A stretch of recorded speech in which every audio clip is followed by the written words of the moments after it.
तो हुआ क्या कि घर पे अक्सर उसकी जरूरत पड़ती रहती है, सीढ़ी की। सीढ़ी समझते हो ना, लैडर, जीना। मुझे तो यहाँ आगे पता चला कि दिल्ली में आगे पता चला कि जो सीढ़ियां होती है उसको जीना भी कहते हैं, है ना। क्योंकि घर पे कोई आए हुए थे दिल्ली में जब मैं शिफ्ट हो गया था, बोले जीना कहाँ है। मैं कहा जीना धरती पे है और कहाँ जी होगी। फिर मैं कहा यार जीना कहाँ है, ये थोड़ा अजीब सा सवाल है।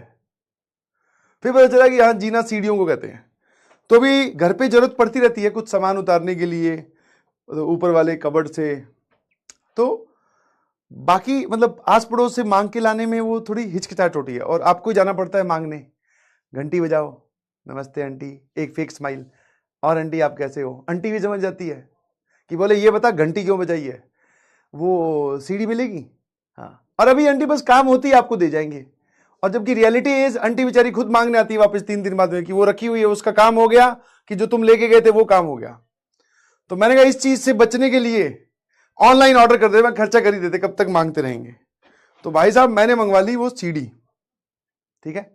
और सुबह सुबह का वक्त था, क्लास यहाँ पे चालू हुई नहीं थी प्रयास की, तो मैं घर पे ही था। इतने वो डिलीवरी बॉय वो लेके आ गया।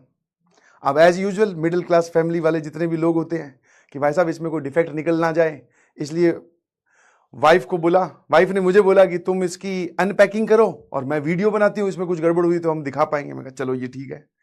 तो भाई वीडियो बनाई, सही था एकदम, सब बढ़िया, एकदम सब बढ़िया निकली। उसको खड़ी की। अब घर में हैवी वेट मैं ही हूं, तो मेरे को एक और टास्क दिया गया कि इसकी मजबूती चेक कर, चढ़ के, मतलब चेक करो चढ़ के कि इसकी मतलब कहीं गिर विर ना जाए, टूट वूट ना जाए। मैं कहा अच्छा। तो मैं चढ़ गया। एक मतलब उसमें 5 स्टेप थे शायद, मैं तीसरे चौथे स्टेप पे आ गया, क्योंकि ऊपर फिर छत थी। मैं कहा अब क्या ऊपर निकाल लेंगे क्या भाई तो मैं कहा एकदम मजबूत है। बोले अच्छा। और मैं ऐसे देख ही रहा था कि मजबूत है, मैंने देखा वाइफ नहीं दिख रही। तो वाइफ बालकनी में जाकर वो जो डस्टिंग वाला कपड़ा होता है वो ले आई। मैं कहा अभी तो नहीं है, इसके कहां। बोले नहीं तुम्हारे सर के ऊपर पंखा है। मैं कहा, बोले ये साफ कर दो। बोले ये थोड़ा ऐसे प्यार से समझा, काम भी ऐसे दिया मुझे पता भी नहीं चला। बोले ये लो कपड़ा और ये जो पंखा है ना इसको साफ कर दो। और मैं किस काम के बीच में उठ के आया था, मैं पीपीटी बना रहा था।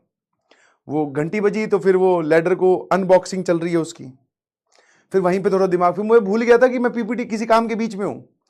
अब मैं भी भाई ऊपर, अब इतने ऊपर पंखे के नजदीक पहुंचे हुए, मैं उसको साफ कर रहा हूं, पूरा साफ कर दिया। और मुझे कोई आइडिया नहीं कि मेरे साथ क्या हो रहा है। फिर मैं नीचे उतरा, मैं ये लो कपड़ा बोले अब ये जो लॉबी वाला दूसरा पंखा ये भी साफ कर दो। अचानक से भोले आदमी को याद आया कि भाई तू तो काम कर रहा था और तेरी क्लास भी है। मैंने कहा अब कैसे बचा जाए इस। मैंने कहा 1 सेकंड, ये सीडी तो मंगवाई थी वो तो ठीक है, इसकी तो हम टेस्टिंग कर रहे थे, ये टेस्टिंग सीडी की जगह मेरी कैसे होने लगी। बोले कोई बात नहीं, कर दो, अब एक तो हो ही गया, एक और कर दो, 2 ही तो पंखे हैं लॉबी में, कल कल मिलकर ये वाले कर देंगे बाकी कमरों के। मैं कहा मिलके, इसको मिलके कहते हैं ये तो मिलके बिल्कुल नहीं समझ में आ रहे थे, मुझे लग रहा है कि मैं ही अकेला काम करे जा रहा हूं। फिर मैंने जैसे तैसे मैंने कहा इसको करेंगे, टालने की तो आदत होती है ना। मैंने कहा भाई उधर पीपीटी मेरी पूरी बची हुई है और मुझे डीपीपी की सीक्वेंसिंग, बच्चों के डाउट और पता नहीं मेरी 3-4 मीटिंग है। हाँ, मैं कहा साइड में हो जाओ फटाफट, मैं लेट हो गया।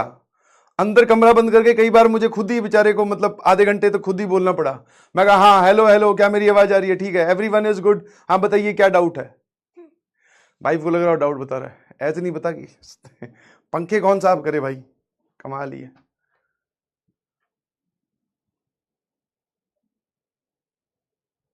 हे बोल रहा है मुर्गी फंस ली हाँ, मुर्गी भाई कई बार बिना बात की फंस जाती है। फिर मैंने भी खाना खाते खाते एक आधा लतूफा छोड़ ही दिया। मैं कहा वैसे कोशिश अच्छी थी आज सुबह वाली, और भैया वाइफ तो वाइफ ही है। आगे से जवाब पता क्या है, बोले कोशिशें ही सफल होती है।